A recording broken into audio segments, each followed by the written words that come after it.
Hello, we hope you're having a great day. The title of today's presentation is My Favorite Number Two. This particular training series is all about the second referee and nothing but the second referee in volleyball officiating. Let's dive right into it. We're going to talk about lineups before the start of the set with regards to the roles and responsibilities of the second referee. My favorite number two, a deep analysis on lineups. We're going to see that our second referee utilized the substitution zone for checking lineups. Notice that our second referee does not at any point in time enter the playing court. The second referee has both lineups in hand.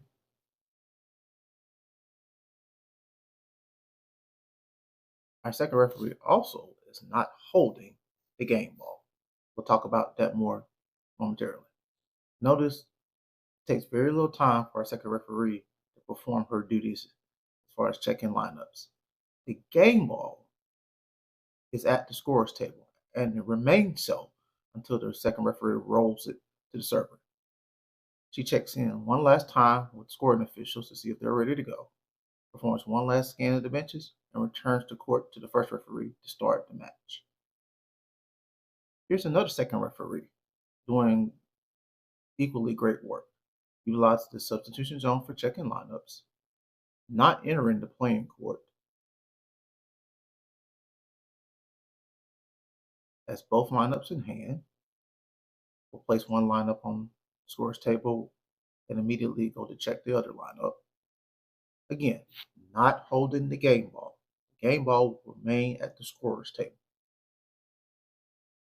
Doing his work, also in very little time. The game ball, which is at the score table, will now be rolled to the server for the start of the set. Checking in one last time with the scoring officials to see if they're ready to go. One last scan of both benches, and handing of the court to the first referee. Excellent work.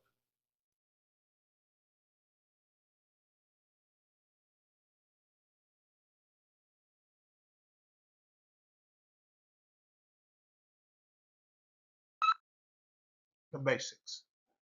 This will happen for each and every rally. Now, there's a caveat to this. From pretty much every level of volleyball, we will do almost all of these basics with the exception of awarding the point when the first referee ends the rally. As of now, on professional and international levels, the second referee, pardon me, does not award the point in sync with the R1 when the whistle of the R1 ends the rally. Otherwise, almost all of these basics are good for second referees on every level. Let's dive in. My favorite number two. We're going to do a deeper analysis of the basics for second referees. Our initial focus prior to service contact is the receiving team's alignment to ensure that it's legal. Upon ensuring that it's legal, we're going to move to the new receiving team side on service contact. We should get there in 3 to 4 steps. For all in system plays, we must be on the new receiving team side. Time for hit 2. See how the body of our second referee is parallel to the net? She is able to see the entire defense as well as the attack line of our offense. If a ball is attacked, our focus are the blockers if there is any blocking action, as well as the center line, the net, and the antenna. A second referee will not move until the blockers have transitioned away from the net. And this process will continue to repeat until the rally has come to a conclusion.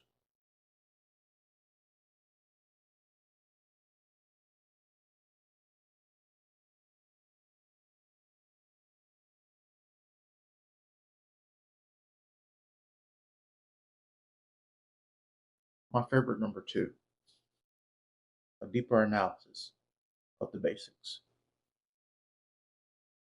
Our focus is the receiving team's alignment. Assuring that it's illegal, we will move to the new receiving team's side on service contact, and we should get there in 3 to 4 steps. For all in-system plays, we must be on the new receiving team's side in time for hit 2. See how the body of the second referee is parallel to the net? You can see the entire defense as well as the attack line of the offense. Any attacks that feature blocking action, our focus will initially be the blockers, the center line, the net, and the antenna closest to the second referee. Our second referee will not move until the blockers have finished their action and move away from the net. This process will repeat until our rally comes to a conclusion.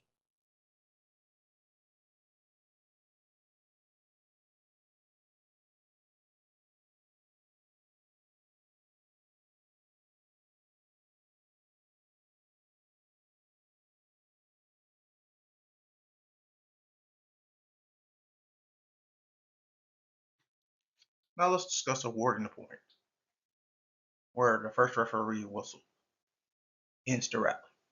And remember, this is good for every level other than professional levels.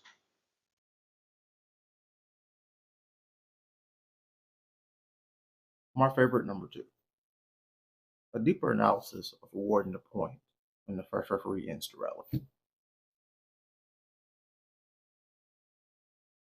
We will give the awarding the point signal in sync with the first referee, followed by the infraction signal. Again, it must be in sync with the first referee. Following the awarding of the point, our second referee will scan both benches for any potential requests by either team. When we award the point, here are a couple of things to keep in mind. We must be able to see the entire body of our second referee, but we should not have to go beyond the substitution zone in order to see the entire body of our second referee. We're taking a look at this process again with another second referee.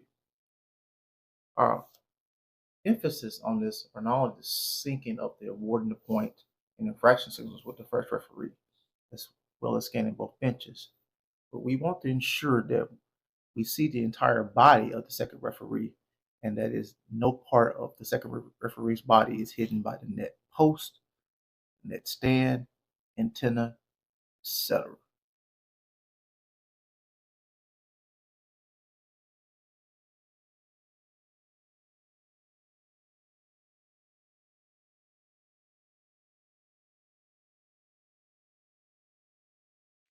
Now let's talk about awarding the point when the second referee ends the rally. This is applicable on almost all levels of volleyball.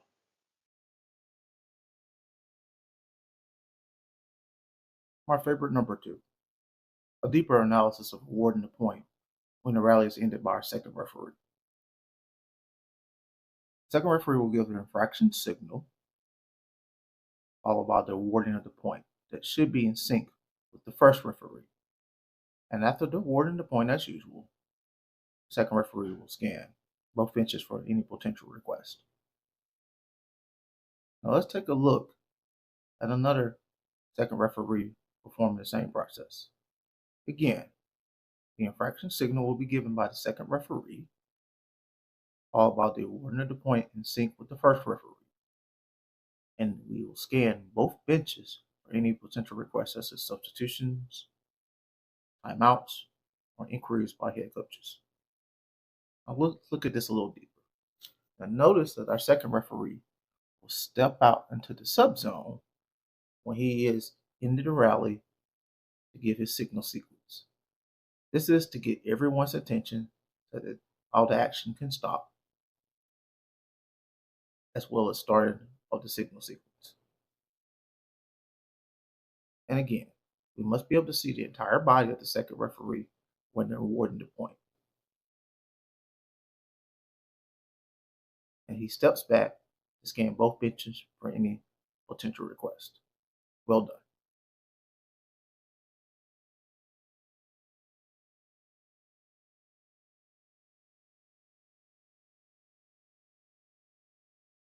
Awarding the point. Once again, diving into the second referee ending the rally, but this time specifically via a net foul violation. Here's a side note that we should make clear right away. There's a point in the process in the signal sequence where the second referee will indicate the offending player. That is the player that committed the net foul. In NFHS and NCAA women at the time of this presentation, we indicate the player by giving the number of the offending player. In NCAA men and USAV, some higher levels, you indicate the offending player, that is the player in the net, by simply extending an open hand towards the player. Let's dive deeper. My favorite number 2, a deeper analysis of the second referee ending the rally via a net foul. When our second referee ends the rally via a net foul, we will give the net foul infraction signal, the number of the offending player, award the point in sync with the first referee, and scan both benches for any potential requests. Notice that our second referee steps out, and we want to ensure that the entire body of our second referee is visible for awarding the point. Let's look at this with another second referee. Our second referee in this play steps out to give the net foul infraction signal. He steps back and gives the number of the offending player, awards the point in sequence. The first referee and scans both benches for any potential request. Things that we should note about the movements of our second referee is that our second referee steps out to garner the attention of everybody on the court to stop all action, as he has information to give to everyone regarding of why the rally has ended. And as usual, our entire body must be visible when awarding the point.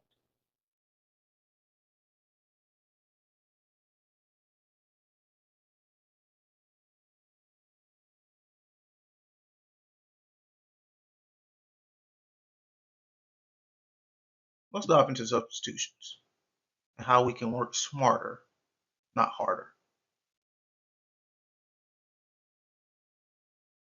My favorite number 2. Let's do a deeper analysis on substitutions and the substitution process. For review, we scan both benches for substitute requests after awarding of the point.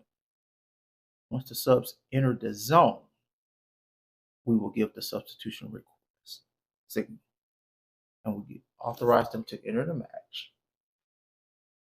We'll scan both benches again for any more substitution requests or potential timeout requests. No further requests, we give the court back to the first referee. Stay in the sub zone away from the players. No need to invade their personal space. The further back we are away from the players, the easier it is to see their numbers. Do not turn your back to the court while performing this process. You can turn your head toward your scoring officials and still be able to communicate them effectively while keeping your body parallel to the net. I like to communicate with my scoring officials during substitutes by repeating each sub twice to ensure that they have time to write down the substitutions accurately. I like to make sure that they are okay before I proceed. Thus, I also make sure we enter only one sub at a time so that our scoring officials have an opportunity to see the subs that are coming in and going out. As the second referee, we should know our subs. We should know who is coming in for who is serving, who is going to the front row, who's going to the back row. Know the positions of your subs and where they are going.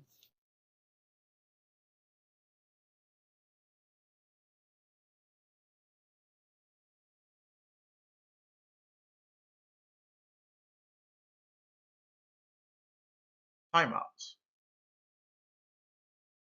We want to work smarter, not harder, on all dead ball officiating processes and procedures. My favorite number two, a deeper analysis on timeouts. After awarding the point, we scan both benches for not only substitution requests, but for timeout requests by the head coaches. We give a timeout signal and then signal to the requesting team, and we confirm with the first referee the number of timeouts used. In addition, I like to confirm the number of timeouts used with my scorekeeper. This is one of the few times where it is allowable to have your back turned to the court if you're conferring with your scoring officials during the timeout. I also like to confer with my scorekeepers the number of subs that have been used by each team. I like to confirm the current and net server of each team for my scorekeepers. And I also like to confirm whether my liberos for each team are in or out current. All this information is useful and it keeps a positive rapport and relationship with your scoring officials. When a timeout has ended, I will reconfirm the number of timeouts used with my first referee.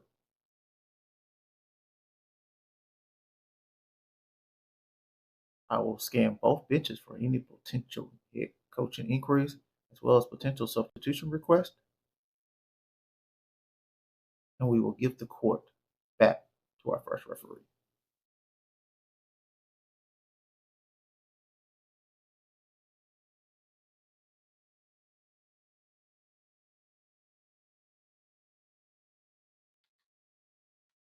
Now we're going to get into the second part of our presentation of my favorite number two. Part two is why ask why. So far in our presentation, we have outlined mechanics and best practices for the second referee in a variety of given situations, including lineups, the basics, substitutions, timeouts, award of the point, and when the second referee ends the rally. Now we're going to dive into why do we do these things. And we're going to start with lineups.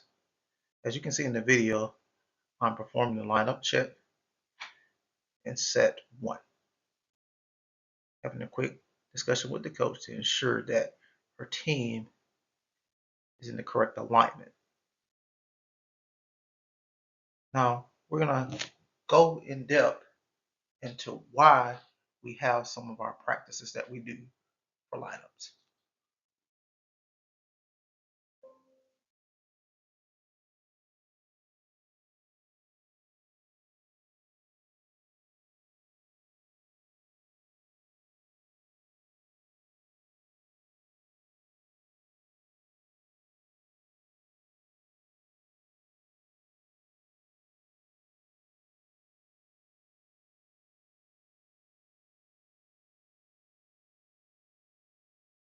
As you saw from the prior video, as well as our analysis earlier in the presentation, one of our best practices was to stay in the substitution zone while checking lineups, taking the smart steps, not entering the playing court, not going to the libero replacement zone.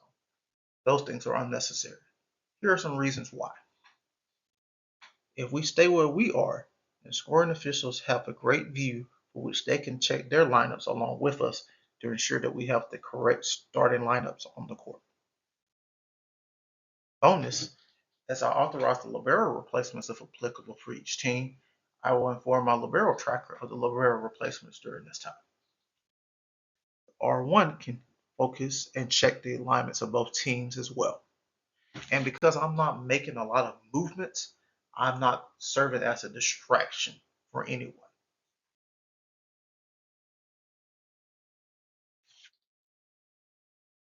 Again, we observed some best practices as the second referee earlier in the presentation when the points being awarded as a result of the first referee ending the rally. Now we're going to dive into why we observe these best practices.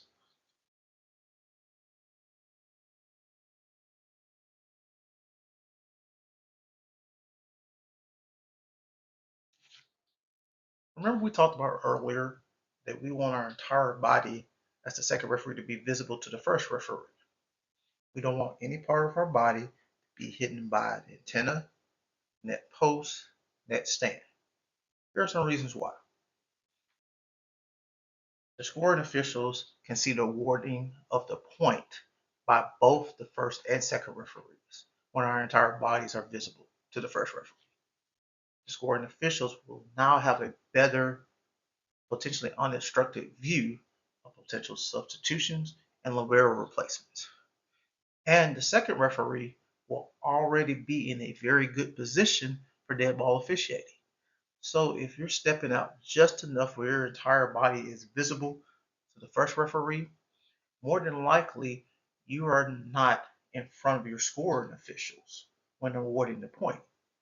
Now, if libero replacements and substitutions are to take place following this awarding of the point, they have an open line of sight to see this happening, and they can begin writing down the accurate information before they make it to the libero replacement zone or before they even make it to the sub zone. And you, as the second referee, will already be in a good position to begin the substitution process, and you may have to move with very minimal steps, if any at all.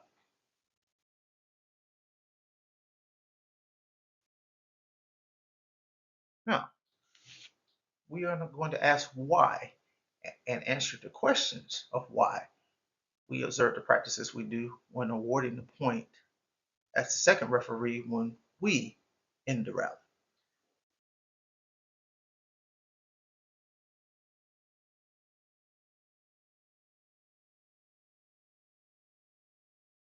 Again, similar to awarding the point when the first referee ended the rally, we wish for our entire body as second referees to be visible to the first referee so that, one, again, the scoring officials can see the awarding of the point by both the first and second referees.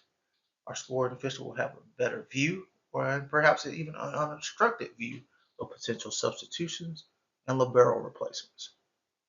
And the second referee will already be in a good position for dead ball officiating. If you paid attention in the prior video, did you notice after stepping out with the infraction signal and taking a step back to award the point, did you notice that the second referee was already in the position to be able to handle timeout requests and substitution requests, potentially without having to take any additional steps? If you didn't get a chance to observe this, don't fret. We'll see this very, very shortly.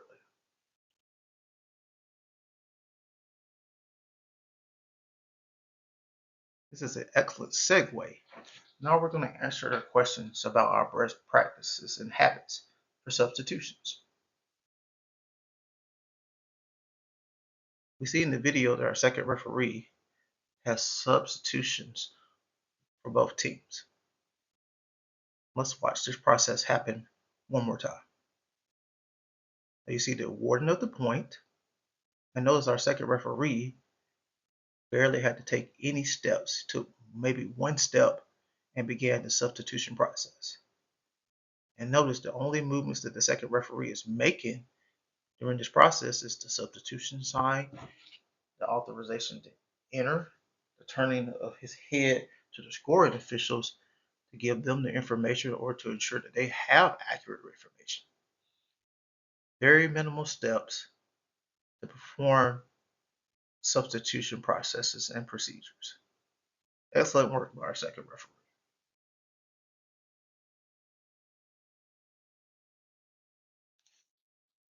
We talked about earlier staying a distance away from the players in the substitution zone with the entire body of the second referee visible to the first referee.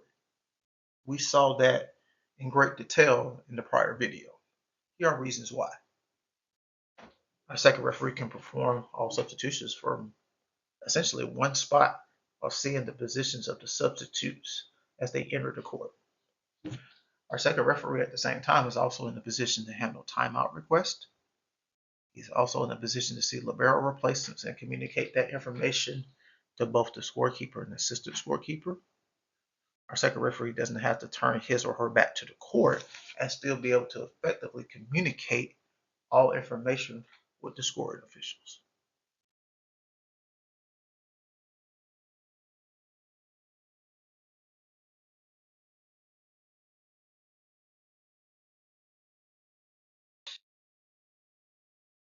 As we see in this video, our team on the left is requesting a timeout, and is granted the timeout by the second referee, who goes through the mechanics and procedures of the timeout process.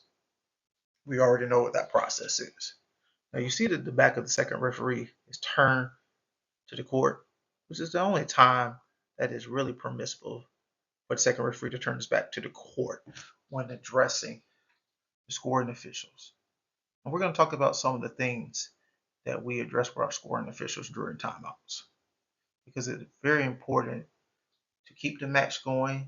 And in case there are any inquiries made, that the second referee will have this knowledge that he gathered during timeouts, and he can address quickly not only with the first referee, but with either head coach who may be asking for such information.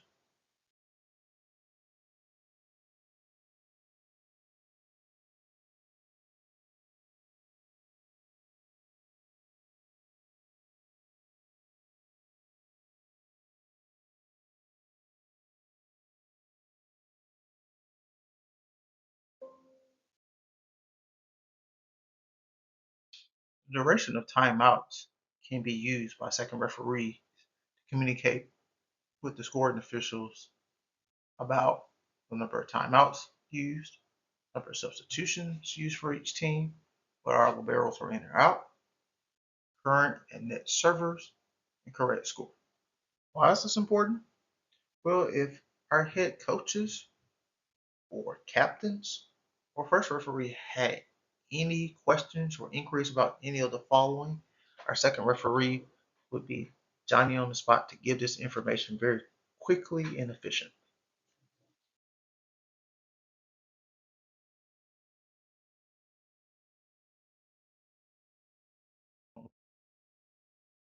In this video, for the most part, we have mostly in-system action, so out-of-system action, but generally we have 3 hits and then the ball goes over the net or the ball is attacked. And for the most part, when there's blocking action, our second referee is staying focused on that blocking action until the blockers transition away from the net and he goes to the new receiving team side, assuming that the rally is still ongoing. Now we're going to discuss why the second referee does what he does within 10 feet to 10 feet, from 3 meters to 3 meters. Pretty much that's attack line to attack line.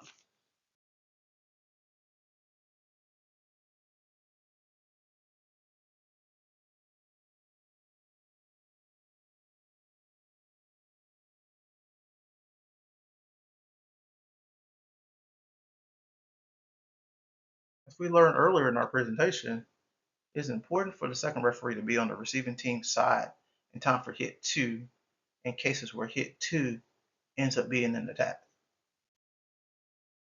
More times than not, hit 3 will be the planned attack. That's what we must be focused on, the blocking action, so that we can make accurate rulings on touches or no touches by the blockers, potential net foul violations,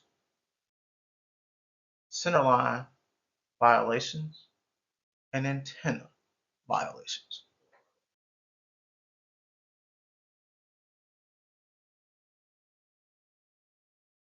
Talked about being on the receiving team side in time for hit 2. Do you know why?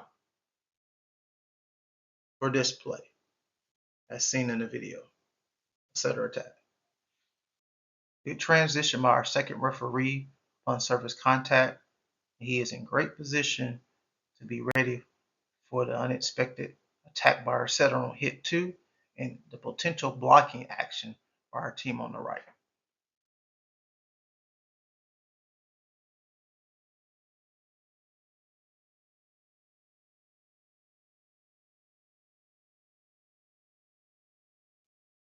Again, we must be on the receiving team side in time for hit 2. Do you know why?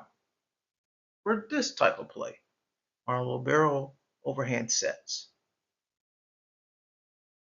If we are where we're supposed to be and our body is parallel to the net, where we can see the attack line of our offense, then we will see not only the overhand set by our libero, but we will see her location on the playing court when she performs this set, and we are ready to assist our first referee with a potential resulting attack if need be.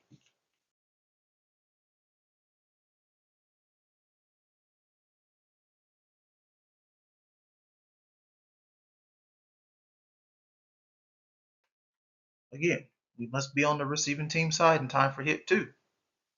Do you know why? What happens twice in this play? Back row attacks.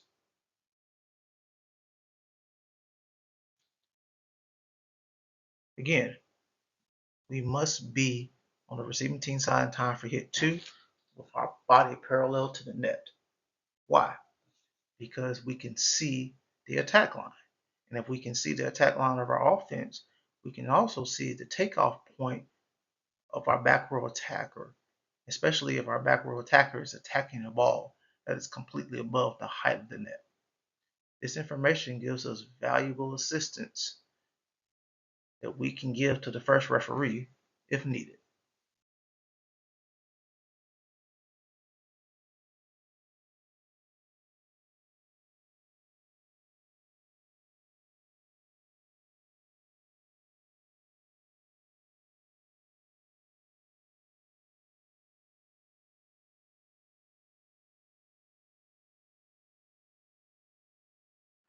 Do you know why we must be on the receiving team side in time for hit 2? For this play, when we have overpasses headed towards the plane of the net. As we know, anytime we have an overpass, there are a bunch of potential outcomes that could happen. Illegal attacks, illegal blocks, net foul violations, center line violations, over the net violations, or legal play by both sides, and the rally continues. In this particular play, following the overpass, we have a legal attack by our team on the right and an illegal block by our back row setter on the left. And we'll notice that our second referee is in perfect position and is able to give assistance to the first referee as he gives a subtle illegal block signal in case our first referee would have needed such assistance. Ladies and gentlemen, that concludes our training presentation on my favorite number 2. This training was all about a second referee, and we hope that you gain some valuable knowledge and insight into the workings of the many roles and responsibilities of our second referee. We thank you for spending part of your day with us. We do hope you have a great day, a great week, a great month, a great year, a great season.